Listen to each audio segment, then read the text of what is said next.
Vamos a orar, vamos a preparar nuestro corazón y a pedirle a Dios que nos guíe. Oramos.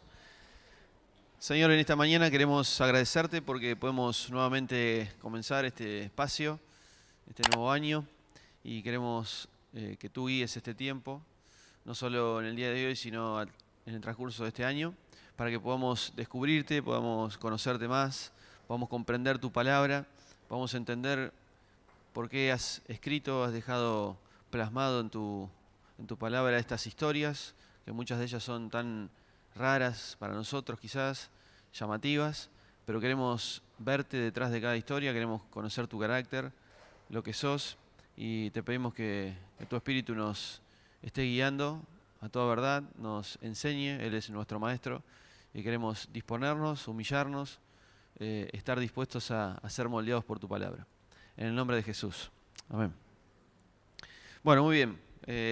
Hemos comenzado este nuevo año y vamos a continuar con el estudio que habíamos empezado el año pasado, que de alguna manera nosotros hemos puesto como, para poner un título, Teología Bíblica, que es una especie de teología narrativa también, ¿no? Ver a Dios a través de las historias y narraciones que tiene la Biblia, que, bueno, algunas de ellas un poco extrañas, algunas de ellas llamativas, y bueno, tratamos de ver qué es lo que Dios tiene detrás de cada situación que vamos a leer. Por eso vamos a hacer un pequeño repaso de lo que empezamos el año pasado, ¿no? Nosotros tratamos de entender cómo es que funciona la Biblia, o por lo menos cómo es que los escritores bíblicos tenían la intención de expresar algo, ¿no?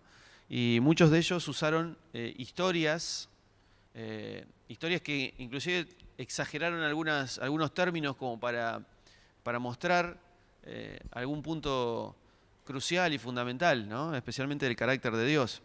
Y nosotros vimos que en Génesis, desde los primeros capítulos, lo que Dios está haciendo es ordenar, es poner orden, darle función a algo que no tiene función. Y habíamos visto que los escritores bíblicos y la gente contemporánea de ese momento, que comprendía el mundo de ese momento, tenía una percepción muy distinta a la que podemos tener nosotros hoy día, ¿no? De analizar el mundo de una manera científica, ¿no? Y mirar el mundo, por ejemplo, como si fuera como es, un globo terráqueo que está girando a cierta velocidad, está inclinado, hay toda una galaxia que es muy, muy difícil de descubrir, pero para ellos su percepción del mundo era totalmente distinta. Para ellos había un cielo inalcanzable donde había agua arriba, después estaba la tierra que ellos conocían, y después sí un mundo también inhóspito, desconocido, que eran las aguas o el mar, y era el lugar para ellos, el lugar de los muertos, ¿no? Algo que no tenía vida o no se podía vivir, ¿no? Y lógicamente le adjudicaban eso, ¿no? Entonces habíamos visto que Dios también en Génesis 1 lo que está haciendo es acomodar un poco, acomodar todo para que todo tenga funcionalidad, y esa funcionalidad se trasladaba a este espacio sagrado que Dios creó llamado el Huerto del Edén, y decimos que es un espacio sagrado porque es una especie de templo, de tabernáculo, porque así funcionaban en la antigüedad. Los templos y los tabernáculos estaban de alguna manera rodeados de jardines. Entonces que Moisés, probablemente que escribió Génesis, haya descrito este primer lugar como un jardín porque era un tabernáculo.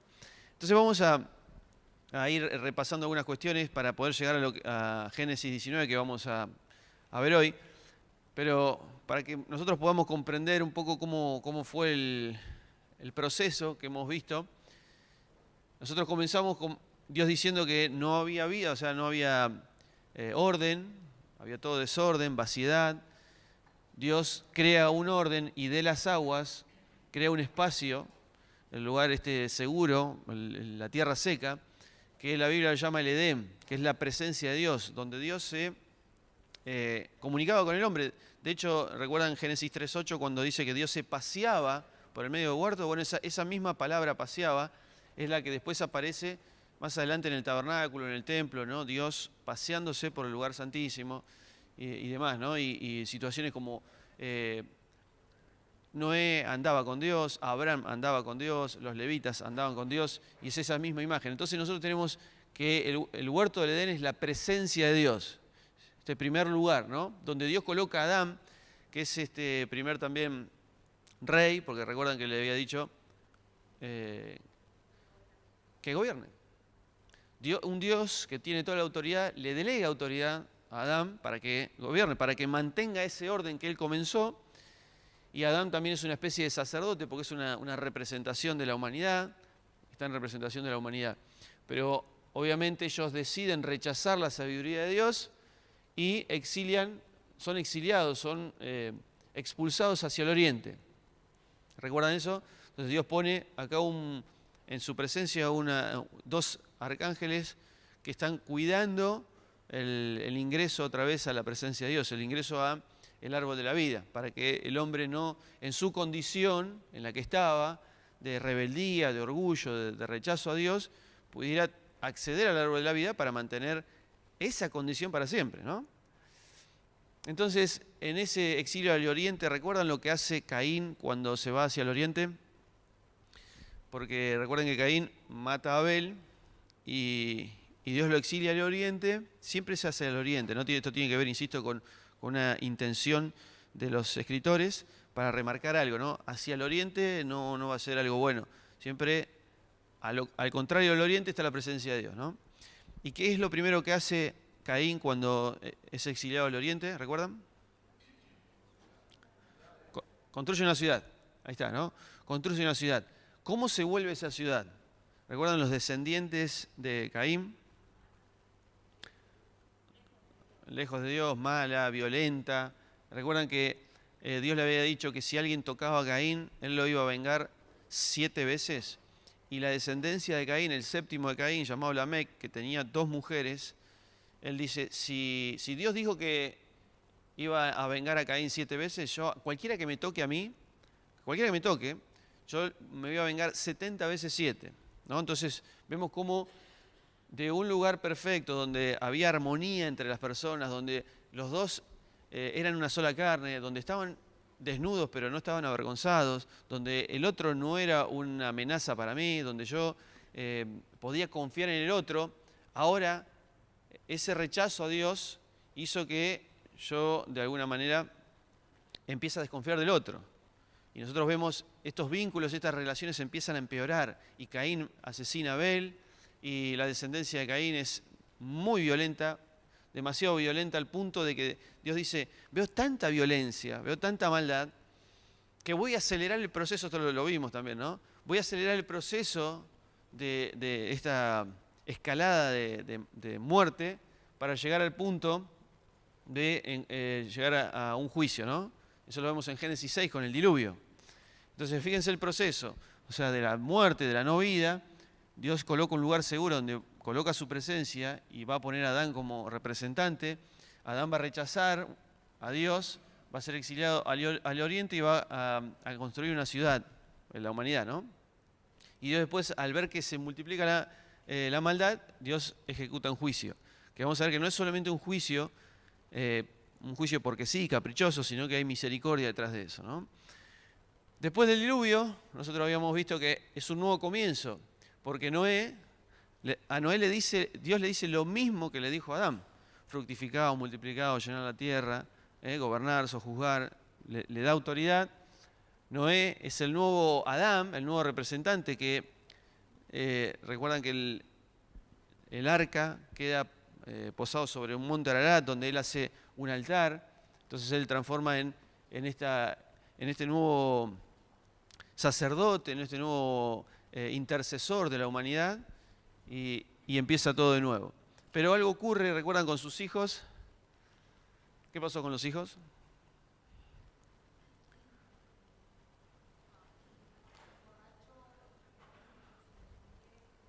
Bien. Y pasó algo ahí, ¿no? Bueno, Noé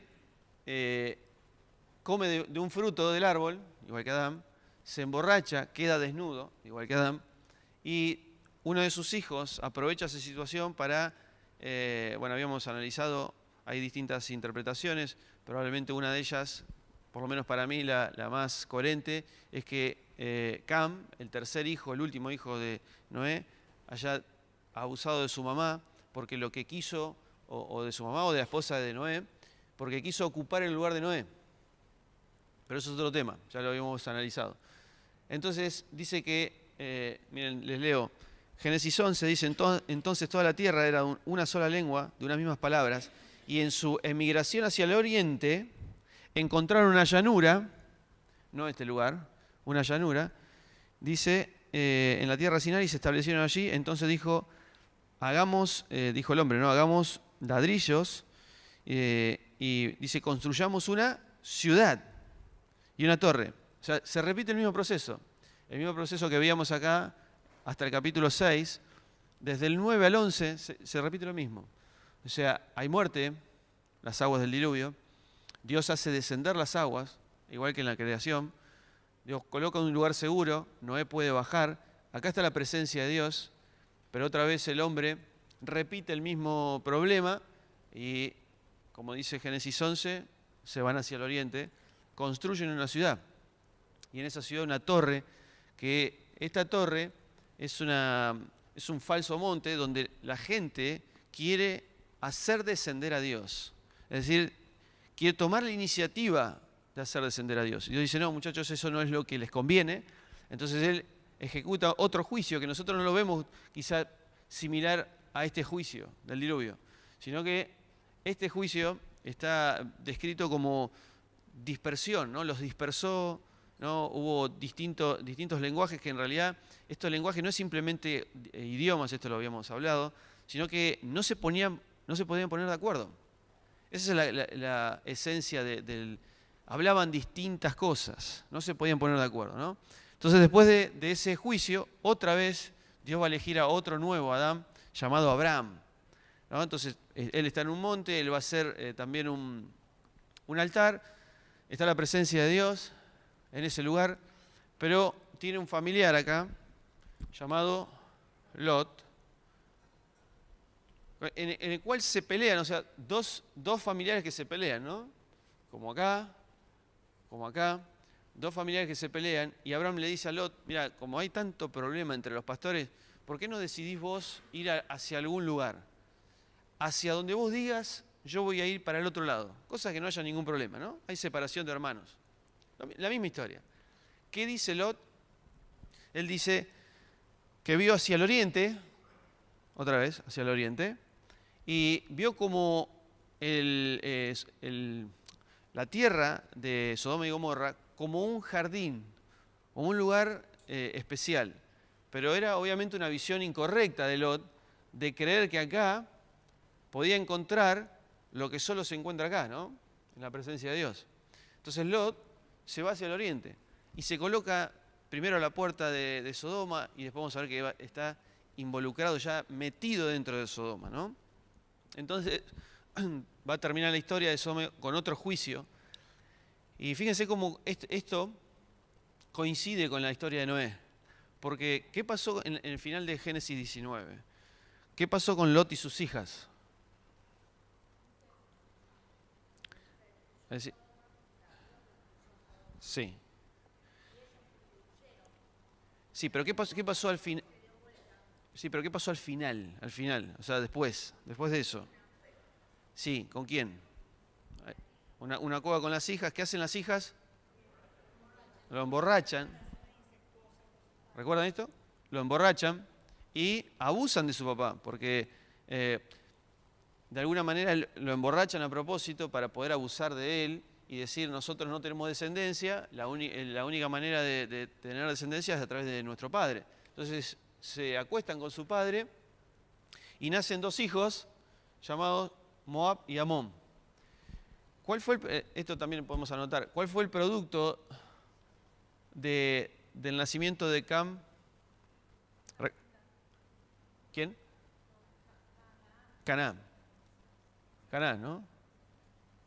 ¿Qué es Canaán para los israelitas en toda la historia? Enemigos. ¿Qué son los moabitas y los amonitas? Enemigos. Entonces el producto de esta relación, el producto de esta relación produce otra vez enemistades, ¿no? Y esto nos hace acordar otra vez a Génesis 3:15, donde Dios ya había dicho que la descendencia iba a producir enemistades, enemistades, enemistades. Entonces tenemos este pequeño dibujo que nos ayuda a ver el mismo proceso que se repite una y otra vez, una y otra vez, una y otra vez. Es más, después si quieren pueden también hacer el mismo ejercicio con la conquista de Canaán. La conquista de Canaán, o sea, ahora es al revés. Los israelitas conquistan un territorio que es el que Dios les había prometido y va a tener el mismo lenguaje que tiene todas estas historias. El mismo lenguaje. O sea, nosotros en el castellano por ahí no nos damos cuenta, pero en el hebreo uno busca y se repiten las mismas palabras para que nosotros podamos hacer, como vamos a ver ahora, conectar todas estas historias para ver cuál es el mensaje detrás. Y esta es la clave. Todas las historias tienen un mensaje detrás. Y el mensaje tiene que ver con cómo es Dios, quién es Dios, cómo es el carácter de Dios. Dios será un Dios, y lo vamos a ver ahora, a ver si, no sé si nos va a alcanzar el tiempo, pero ¿cómo es Dios? ¿Es un Dios caprichoso que dice, me cansaron y los destruyo? ¿O es un Dios que dice, la humanidad necesita que yo intervenga? Porque si no intervengo, esto va a ser cada vez peor. Y nosotros vamos a ver también que hay muchísimo de poderosos que se aprovechan de su condición contra indefensos. Esto va a pasar en toda la Biblia. Eso es algo que por ahí también es un ejercicio que podemos hacer. Siempre es poderosos contra indefensos. Lo vamos a ver después más adelante. Pero rápido buscamos 2 de Pedro, donde el mismo Pedro, no nosotros, el mismo Pedro, vincula estos dos actos. Dice 2 de Pedro, capítulo 2. Vamos a ver cómo Pedro, él está vinculando el suceso del diluvio con el suceso de Sodoma, que es lo que nos toca analizar hoy. Capítulo 2, vamos a leer rápido así del verso 1. Y Pedro va a comparar a los falsos maestros, a aquellos que tienen saña y quieren dañar a la iglesia, colocando herejías, los va a comparar con la generación del diluvio, la generación de Sodoma y Gomorra. Miren, leo rápido. Pero hubo también falsos profetas entre el pueblo, como también habrá entre vosotros falsos maestros, que introducirán encubiertamente herejías destructoras, destrucción, ¿no? Negando aún al soberano que los adquirió, trayendo sobre sí mismo destrucción repentina. ¿Ven cómo se repite? Ellos introducen algo que destruye, pero Dios revierte y es una destrucción para ellos. Y el verso 5. Y dice, y no perdonó al mundo antiguo, pero guardó a Noé, el octavo, pregonero el justo. Por eso pusimos ahí el justo, como Adán, como Abraham, el justo, ¿no? Trayendo un diluvio sobre el mundo de los impíos, y condenó también a las ciudades de Sodoma y Gomorra, reduciéndolas a cenizas, poniéndolas como ejemplo para los que iban a vivir impíamente. Pero libró al justo Lot. ¿Ven? Siempre hay un juicio y hay un justo que es rescatado. Y miren lo que dice el verso 18. Porque está hablando de las mismas personas, pero miren, quiero que presten atención a estas palabras porque van a ser importantes. Porque voceando estos falsos maestros, palabras arrogantes y necias, seducen con las pasiones sensuales de la carne a los que hasta hace poco iban escapando de los que viven en error. Les prometen libertad y ellos mismos son esclavos de corrupción, porque de quien uno es vencido, de este queda hecho esclavo, ¿no? Entonces Pedro, ahora vamos a ver, está hablando de los falsos maestros y lo va a comparar con una generación. Y justo con estas dos generaciones, con la de Noé y con la de Sodoma y Gomorra. Entonces hay un vínculo entre esas dos historias. Y lo mismo dice Judas, no lo busquen, pero Judas también compara estos dos eventos. Perdón, el diluvio y Sodoma y Gomorra. Entonces lo que vamos a hacer hoy es tratar de hacer lo mismo que hicieron los apóstoles, vincular estos dos eventos. Entonces vamos a ir ahora sí a Génesis 19, vamos a arrancar en 19, y vamos a empezar a buscar las similitudes. Y ahora sí me pueden ayudar.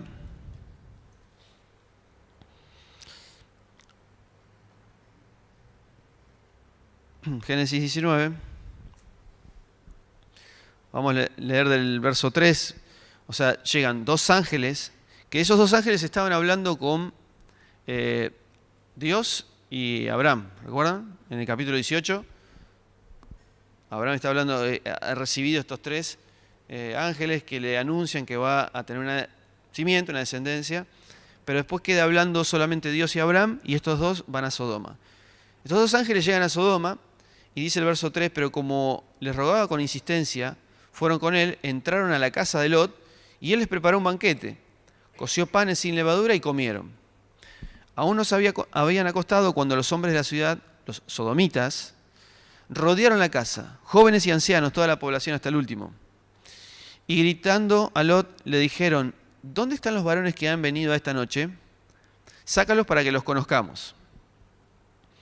A ver, lo primero que quiero subrayar, ¿estaba toda la población ahí? Pero, a ver, voy a leer de nuevo el pasaje. Jóvenes y ancianos, toda la población hasta el último.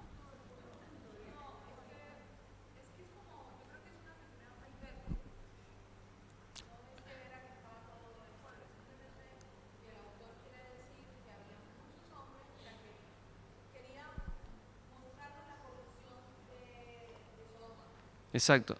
Es bueno lo que dice Belén, porque si estaba todo el pueblo, ¿dónde estaban los comprometidos de las hijas de Lot? ¿Dónde estaban? Si estaba todo el pueblo. No estaban ahí. No estaban ahí porque después el relato dice que no estaban ahí. A ver, lo que hace la Biblia, y esto es algo que nosotros tenemos que tener muy en cuenta, porque nos va a pasar después con la conquista de Canaán. Cuando dice que Dios exterminó a toda la tierra de Canaán, cuando dice que esclavizó a todos los habitantes de Canaán, es una hipérbole, eso es una figura que está exagerando. Cuando, por ejemplo, también en el Nuevo Testamento, Dios dice a través del Evangelio de Lucas que hubo un censo en todo el mundo.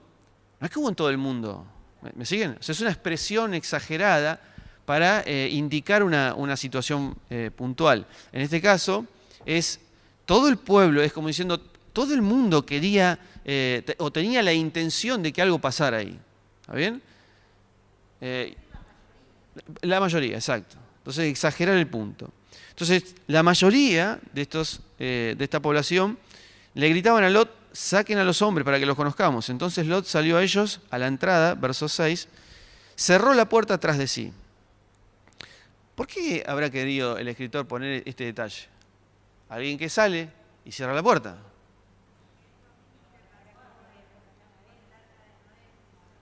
¿Ven? Miren, Cristina sola, ella sin que nadie le diga nada, se da cuenta de que acá en Noé alguien cerró la puerta, ¿no?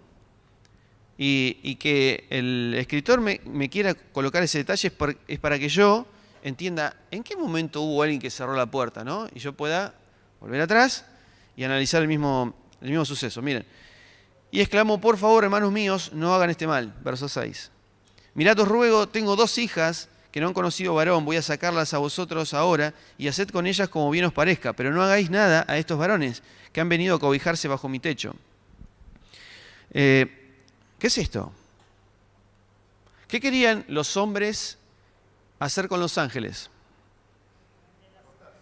Bien, acostarse. Recuerden, a ver cómo podemos empezar a vincular entonces. En Sodoma y Gomorra empieza la historia con hombres que quieren tener sexo con ángeles. ¿Cómo comienza la historia del diluvio? Al revés. Ángeles que quieren tener vínculo con las hijas de los hombres. ¿Recuerdan?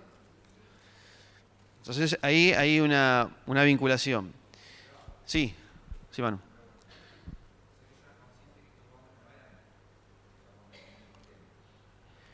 Bueno, la Biblia no dice puntualmente que la gente que quería conocer a estos hombres supiera, no lo dice.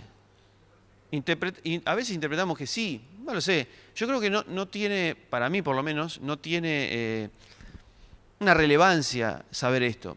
Sí que el escritor me está mostrando la condición en la que estaban estos habitantes de Sodoma. ¿Me explico? Porque si recuerdan cuando hubo una ciudad totalmente violenta que fue ejecutada con un juicio, bueno, ¿cómo estaba? Bueno, había seres espirituales vinculándose con seres humanos. Entonces, la misma condición de esta gente es la que yo voy a ver en Sodoma y Gomorra. Hombres queriendo tener vínculo con seres espirituales. ¿Me siguen?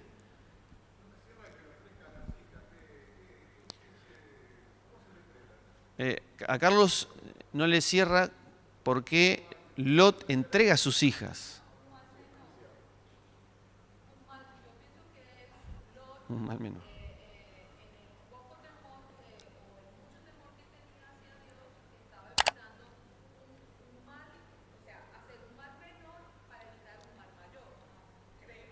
Bueno,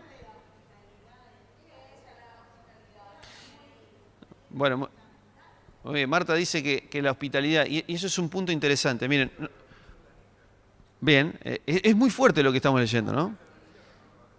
Ahora, nosotros estamos acostumbrados a leer la Biblia con una mente cultural 2000 años después de Cristo, como 4000 y pico años después de este suceso, ¿no? Entonces, para nosotros es muy difícil comprender la cultura de ese momento. Inclusive, el gran problema, porque si yo les pregunto, ¿qué es lo que querían hacer con estos personajes, con los ángeles? Ustedes me dijeron tener sexo, ¿verdad? Pero en realidad yo podría ir un poco más allá. Si uno analiza la cultura de ese momento, y hasta el día de hoy hay tribus que se manejan de la misma manera, el problema en cuestión no era tanto lo sexual, sino que era el deseo de subyugar, someter a la otra persona. ¿Me siguen? Es decir, ¿quiénes son estos que vienen acá a esta ciudad? ¿Qué es lo que vienen a hacer? Acá les vamos a demostrar nuestro estatus, nuestro poderío. Entonces, vení, traelos que le vamos a enseñar quién es el que domina en este lugar. ¿Me siguen? Entonces yo quiero subyugarlos. Y esa era la manera en ese tiempo. Es una aberración, ¿no? Para nosotros es una aberración. De la misma manera que es una aberración para nosotros leer que Lot quiere entregar a sus hijas, pero era una especie de trueque, de cambiar esclavos por esclavos, ¿no? Es decir, no, ustedes quieren someter a esta gente, pero no, esperen, yo les voy a dar a mis hijas como garantía para que no ataquen a estos mensajeros, porque probablemente Lot entiende que estos mensajeros tienen algo importante para decir. Entonces era una costumbre de ese momento. Por ejemplo, cuando Labán entrega a sus 2 hijas. Eso por ahí no es tan fuerte, pero es la misma situación. Engaña a Jacob y le entrega a sus 2 hijas. Entonces, vuelvo a repetir, es muy difícil para nosotros, con nuestra mente cultural, occidental, de tantos años después de este suceso, poder comprender algunas cuestiones. Pero tenemos que hacer el esfuerzo y el ejercicio de trasladarnos a ese momento y de entender qué es lo que está ocurriendo. Y son aberraciones, claramente son aberraciones, ¿no? Sí.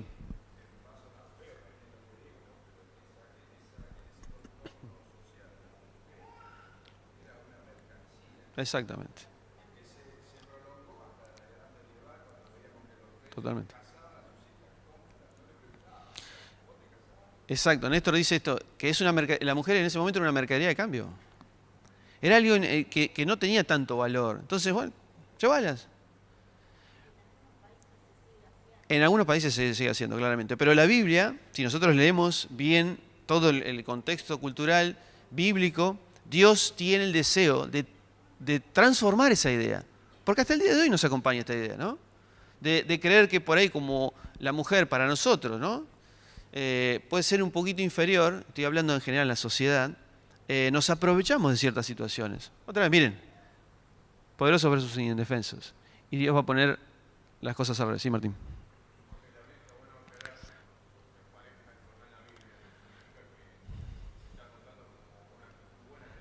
Exacto.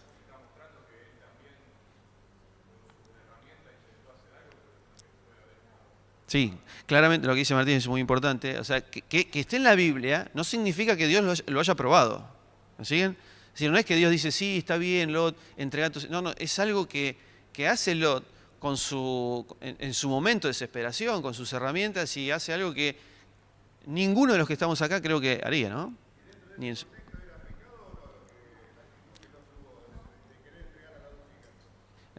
sería una discusión aparte poder analizar qué es el pecado. Pero, exacto. Pero no es el tema ahora, no es el tema porque si no nos vamos a desviar un poquito de la vinculación y ya nos quedan 15 minutos nada más. Ahora, entonces nosotros tenemos que Lot entrega a las hijas. Miren lo que dice verso 10. Miren esta frase. Pero aquellos varones se extendieron. ¿Quiénes son los varones? Los ángeles extendieron sus manos y metieron a Lot junto a ellos en la casa y cerraron la puerta. Miren, esta misma frase en el hebreo, extendieron la mano y tomaron a Lot y lo metieron adentro, es la misma expresión en el hebreo que aparece cuando Noé vuelve la paloma, no encuentra reposo, dice, y extendió Noé su mano y metió la paloma adentro. Y otra vez aparece esta frase también que decía Cristina recién, y cerró la puerta. Cerraron la puerta. O sea, hay una puerta cerrada. Lo mismo que ocurre con Noé. Hay una puerta que se cierra. Y se produce una ceguera. Y esta ceguera también no necesariamente tiene que ser literal, sino es una condición. Va a aparecer más adelante, no tenemos tiempo, pero Dios muchas veces puso en ceguera a su propio pueblo, pero es una condición, ¿no? Verso 12, y dijeron los varones, ¿quién más tienes aquí? Saca el lugar a tus yernos, a tus hijos e hijas y a cualquiera que tengas en la ciudad. Porque nosotros, esto le está diciendo los ángeles a Lot, ¿no? Porque nosotros vamos a destruir este lugar, ya que el clamor que subió delante de Dios es grande. Y Dios nos envió a destruirlo. No vamos a tener tiempo, lamentablemente, pero me hubiese gustado analizar también la oración de Abraham con Dios en el capítulo anterior. Después lo pueden leer. Pero dice ahí, los ángeles dicen, hay un clamor que subió a Dios. ¿De quién es el clamor? No. Abraham está hablando con Dios y Dios le dice a Abraham, hay un clamor que está subiendo y yo tengo que actuar. ¿De quién es el clamor? De los indefensos. De aquellos que están siendo hostigados, puestos bajo esclavitud. Miren, y la misma frase que acá nosotros vemos, clamor. ¿Recuerdan una historia más adelante donde hay alguien que está clamando porque lo están maltratando? Los judíos con los egipcios. Los judíos están esclavos en Egipto y oran a Dios diciendo, estamos cansados de que los poderosos nos traten mal a nosotros. Y ese clamor sube y Dios dice, tengo que actuar. Entonces interviene y ¿qué hace Dios? Lo mismo que acá, destruye, y es una figura literaria, ¿no? Destruir es quitarle el poder que tenían de sometimiento a estas personas para liberarlos, ¿no? Entonces, hay indefensos en la historia de Sodoma y Gomorra que están clamando a Dios, estos poderosos, estos sodomitas, nos están sometiendo. Y esto no puedo pasar, no podemos terminar la clase sin que podamos discutir esto, pero ¿cuál es el gran pecado de los sodomitas?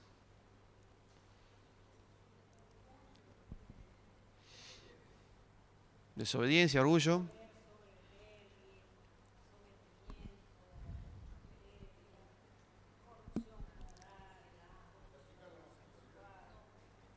Practicar la homosexualidad. Bueno, miren, la misma Biblia lo dice, miren. Ezequiel 16, vamos a buscar Ezequiel 16 rápido. Ezequiel 16, verso 48. Miren, la misma Biblia me explica cuál es el gran problema. Más allá de que tenían todos los problemas, los sodomitas, pero hay un gran problema. Vivo yo, dice Ezequiel 16, 48, dice Dios, que tu hermana Sodoma y sus hijas no han hecho lo que hiciste tú y tus hijas. Mira, este fue el delito de tu hermana Sodoma. ¿Cuál es? A ver. Homosexualidad. No aparece ahí. Aparece soberbia. Hartura de pan y gran ociosidad. ¿Por qué esto es un pecado? ¿Por qué esto es un delito? Hartura de pan y gran ociosidad. ¿Por qué esto es un delito? Bien, ahí está. Ven que surge solo del relato. Es decir, si hay alguien que está saciado de pan, que tiene abundancia, primero es porque se aprovechó de otros para... ¿no? Porque hay una desigualdad. ¿Me siguen? Hay una desigualdad. Hay alguien que tiene mucho. Pero para que alguien tenga mucho, hay muchos que tienen poco. Y dice, hay ociosidad y lo termina de decir el pasaje. Pero no extendió la mano al pobre y al menesteroso. O sea, al indigente. O sea, y esto no es una cuestión social, ¿eh? Otra vez, son figuras literarias. Es decir, hay gente que es poderosa, que se enorgullecieron, que tienen soberbia y que se aprovechan de los indefensos. Ese es el gran problema de Sodoma. Y Jeremías, no lo busquen, Jeremías 23:14 dice, también de Sodoma, cometen adulterio y viven en la mentira. Fortalecen las manos de los malhechores y ninguno se convierte de su maldad. Es decir, no hay arrepentimiento, no hay humillación, hay orgullo. Es decir, poderosos que se aprovechan de los indefensos. Por eso cuando los ángeles le dicen, ¿hay alguien más en la casa para sacar de este lugar que Dios va a destruir? Porque el clamor de mucha gente que está sufriendo las injusticias, los maltratos de los poderosos, Dios tiene que intervenir. Entonces, miren, volvemos otra vez a Génesis 19 y dice, vamos a ver que, por ejemplo, les pregunto, ¿Lot se quería ir de Sodoma y Gomorra? Lo hemos visto esto, ¿no? No se quería ir de Sodoma y Gomorra. Pero los ángeles están diciendo, vamos a destruir la ciudad. Bueno, pero no podemos hacer otra cosa, no hay otro lugarcito. Es más, le dicen, escapá a la montaña. Pero no puedo ir mejor, porque si voy a la montaña por ahí va a ser medio lejos y quizá la lluvia me salpica y me destruye. No hay otro lugarcito. Por ejemplo, hay un lugar acá cerquita, Zoar, que significa pequeño, a donde pueda ir. Ok, por misericordia, anda a ese lugar. Pero miren esto, ¿dónde tiene que refugiarse Lot? En una montaña. Lean los 2 espías que entran a la tierra de Canaán. Cuando salen, la Rahab les dice a dónde tienen que ir. A una montaña. Escapen a una montaña. Todos estos datos, insisto, no es simplemente por buscar estos datos, sino para que nosotros podamos vincular las historias. Y miren lo que dice, voy a avanzar porque no tenemos tiempo, pero verso 23 de 19. Salía el sol sobre aquella tierra cuando Lot entraba en Zoar. Entonces Dios hizo llover. Esta palabra está vinculada con el diluvio, llover, desde los cielos, azufre y fuego. Y derrumbó estas ciudades y toda aquella llanura, con todos los habitantes de la ciudad y las plantas del suelo. La mujer miró hacia atrás y se quedó, digamos, la idea es que quedó petrificada. Abraham madrugando se dirigió de mañana. Ahora me habla de Abraham, 27.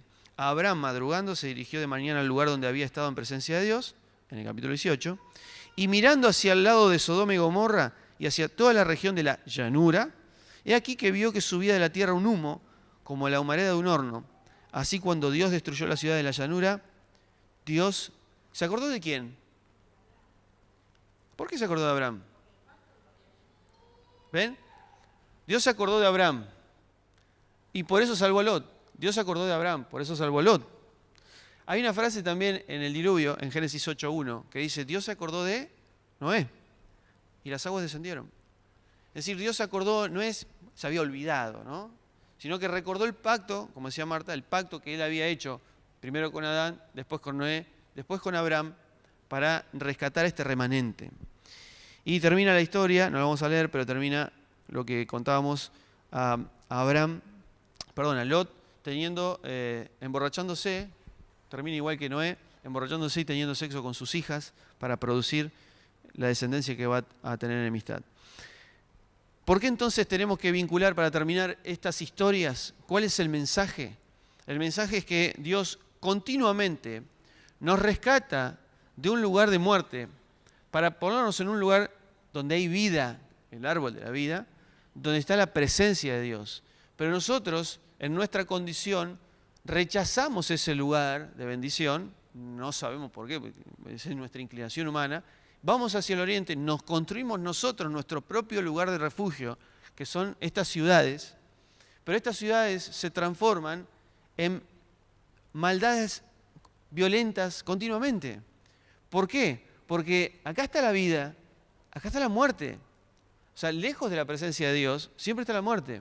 Entonces Dios tiene que intervenir, no solamente porque es una cuestión de justicia, porque hay alguien superior tratando mal a un inferior, No es que Caín está maltratando a Abel. No es que los violentos están maltratando a los indefensos, simplemente. Sino porque no le conviene a nadie que esta situación se siga propagando. Entonces Dios corta con esta situación. Entonces no solo es un acto de justicia, sino es un acto de misericordia. Dios actúa en consecuencia por su gran amor que nos tiene. Y obviamente es fuerte el juicio, es duro, es difícil de digerir, pero es necesario, porque Dios está mostrando misericordia. Lo mismo ocurre después, cuando ellos abandonan este lugar, se vuelven personas. ¿Recuerdan que el primer poderoso de la tierra, ¿quién fue? Nimrod, ¿no? Que se creía que era una mezcla de seres espirituales y seres humanos por la habilidad de matar y demás. ¿Qué hace ese poderoso? Construye una ciudad. Y esa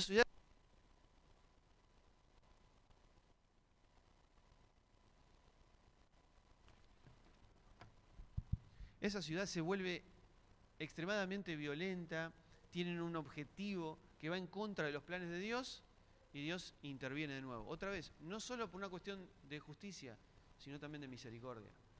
Y vuelve a comenzar con Abraham. Y todo otra vez vuelve a ser la misma historia. Lot cree que acá está lo que solo puede encontrar en la presencia de Dios, que es un huerto de regadío, y va a Sodoma. Y Dios tiene que intervenir otra vez, porque no solo es una cuestión de justicia, sino que es una cuestión de misericordia. Entonces nosotros vamos viendo que todas estas ciudades son el prototipo del corazón humano, que lo único que hacen es, otra vez, no entender lo que Dios hace de sacarnos de la muerte para llevarnos a la vida, sino que nos alejamos de ese lugar de seguridad y creemos, y somos sabios en nuestra propia opinión, y creemos que acá está lo que realmente estamos buscando. Que lejos de Dios, lejos de la presencia de Dios, podemos encontrar lo que solamente podemos encontrar en la presencia de Dios. Y nos convencemos de que fuera de lo que es Dios, de lo que es la iglesia, y no estoy hablando del templo, estoy hablando de la comunión entre nosotros, está aquello que necesitamos. Lo único que necesitamos se encuentra en la presencia de Dios, porque es Dios a través nuestro. Y en Dios, y ahí está la diferencia, se transforman en personas ya no poderosos que se aprovechan de indefensos. Y si analizás un poco el Nuevo Testamento, te vas a dar cuenta de que hay muchísimas historias que tienen que ver con esto. La viuda y el juez injusto. ¿Recuerdan? Que nosotros creemos que esa historia habla de la oración, de que hay que ser insistente en la oración. Pero si vos analizás la historia, te vas a dar cuenta de que en realidad está hablando de alguien indefenso que se acerca a alguien que tiene ciertos recursos, pero que no le aplica justicia, que no le ayuda, porque una mujer como la viuda es indefensa, no tiene marido, no tiene recursos, no tiene nadie, y dice, la mujer le está contando, que hay alguien que le aplica injusticia continuamente, y va este juez para que aplique esa justicia. Y el juez, por cansancio, dice, ok, denle lo que quieran porque no la aguanto más. Dice, ¿cuánto más vuestro Padre Celestial? Que es un juez justo, es un juez benévolo, que piensa en las injusticias, no va a actuar a favor de los indefensos. ¿Qué otro indefenso hay en la Biblia? Por lo menos en el Nuevo Testamento. ¿Jesús con quién se acercó? ¿A quién se acercó? Por ejemplo, a la samaritana. La samaritana, nadie quiere hablar conmigo. Perdón, vos siendo judío, ¿me querés hablar a mí que soy samaritana y mujer? ¿Sí? Porque el Señor vino a buscar a estos. El Señor fue a comer a la casa de Zaqueo. Y los fariseos dicen, ¿cómo ir a ese lugar? ¿Sí? Porque Zaqueo es el que está indefenso, el que ha sido dejado de lado. Cuando entra a la casa de Simón, el fariseo, está la prostituta y exalta la postura de la prostituta en el sentido de humillación, como esta mujer se inclina ante Dios, versus aquellos que se creían. Entonces es toda la historia de la Biblia planteada en esta distorsión, desigualdad, que algunos aprovechan para sacar beneficio de otros. Te sojuzgo, te someto, porque quiero que me sirvas. Me conviene que estés en esa posición. Y vemos cómo esto se repite una y otra vez cuando Dios creó al hombre y a la mujer en igualdad, por ejemplo, ¿no? Al hombre y a la mujer en igualdad. Pero ¿qué vemos nosotros? Que en Génesis 3:16 me dice que ahora la mujer va a querer estar por encima del varón y el varón se va a aprovechar de su situación y va a estar por encima de la mujer. Y es lo que vemos en toda la historia, no solamente bíblica, sino en la historia nuestra, de gente que tiene poder para aprovecharse de otros. Pero después aparece al final de la historia uno que es realmente poderoso, llamado Jesús, que no aprovecha su condición de ser igual a Dios como cosa que aferrarse, sino que se despoja de esa condición y se vuelve indefenso. Se vuelve siervo, se vuelve obediente hasta la muerte y muerte de cruz. Y el poderoso se hace débil para bendecir a los que realmente son indefensos, a los que creen que son indefensos, porque hay gente que cree que es poderosa. Por eso cuando Pablo también sube al tercer cielo y les he dado una visión, yo descendí y me fue dado un aguijón para que no me exaltase sobremanera, para que me mantenga en esta condición, porque tenemos un tesoro en vasos de barro, somos vasos de barro, para que la excelencia sea del verdadero. Entonces toda la historia de la humanidad ha tenido el mismo proceso. Por eso esto es el gráfico de nuestro corazón. Cuando nosotros leemos esta historia, es un espejo para mostrarnos cómo somos nosotros. Que siempre creemos que somos más sabios que Dios y lo abandonamos y armamos nuestro propio lugar, que lo único que produce ese lugar es muerte. Porque lo que produce esta ciudad es muerte, lo que produce esto es muerte, lo que produce esta ciudad es muerte. Lo que hacemos nosotros tiene como fruto la muerte. Esos son los deseos de la carne. Los pleitos, peleas, muertes, envidias. Pero Dios, los frutos del Espíritu, es el contrario. Es no busca lo suyo, no guarda rencor, es amor, es gozo, es paz, es paciencia, es tener respeto por el otro, es buscar siempre, dice, considerados a los demás como superiores a uno mismo. No es al revés. No es vos sos superior y te aprovechás de otros, sino que vos te considerás inferior al otro. Eso no está en nuestro ADN natural. No es nuestra mente natural la que puede comprender esto, es al revés. Necesitamos, por eso dice Corintios, que tenemos la mente de Cristo para poder hacer lo que es imposible para nosotros. Declararnos indefensos, vulnerables, para estar al servicio de otros. Por eso este año nosotros vamos a, o por lo menos en este tiempo, vamos a reforzar los vínculos. Queremos que la iglesia pueda comprender qué es vivir como iglesia, tener todas las cosas en común, considerar al otro como superior a uno mismo. Y tiene que ver con esto, con las relaciones. Cómo manejamos nuestros conflictos. Cuando alguien habla mal de mí, cuando me entero que dijo algo feo, ¿cómo yo reacciono a eso? ¿Es la manera que vamos a expresar el carácter de Dios o vamos a expresar nuestro carácter? Oramos. Señor, te agradecemos por este tiempo que hemos podido compartir tu palabra. Y, Señor, queremos reconocer nuestra condición, porque cuando vemos estos ejemplos, no podemos hacer otra cosa que vincularnos con nuestro corazón egoísta, orgulloso, porque Sodoma no tenía simplemente pecados de homosexualidad o pecados sexuales que para nosotros parecen aberrantes. Pero hay una cosa mucho más aberrante que eso, que es nuestro orgullo, que muchas veces no lo queremos matar, no queremos matar nuestro ego, nos duele, nos duele poder inclusive reconocer que tenemos soberbia.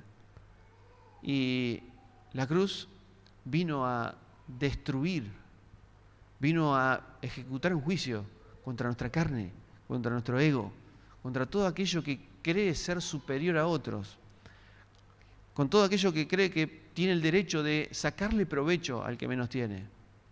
Señor, esa no es la iglesia. Porque cuando le lavaste los pies a Pedro, dijiste, los gobernantes de este mundo se enseñorean, se aprovechan, pero entre ustedes no será así, sino que el que quiera ser el primero va a ser el último, va a ser el indefenso, porque de eso se trata el Evangelio. Personas humilladas que quieren ocupar el último lugar, no quieren ir rápidamente al primero, sino que quieren ocupar el último lugar, para que en el fin de los tiempos vos nos coloques a todos en la misma posición y podamos disfrutar de tu presencia, del verdadero poderoso, del verdadero Rey, aquel que tiene la autoridad para hacer realmente lo amoroso, lo misericordioso, lo justo, lo benevolente que nosotros no podemos hacer. Te glorificamos por esto en el nombre de Jesús.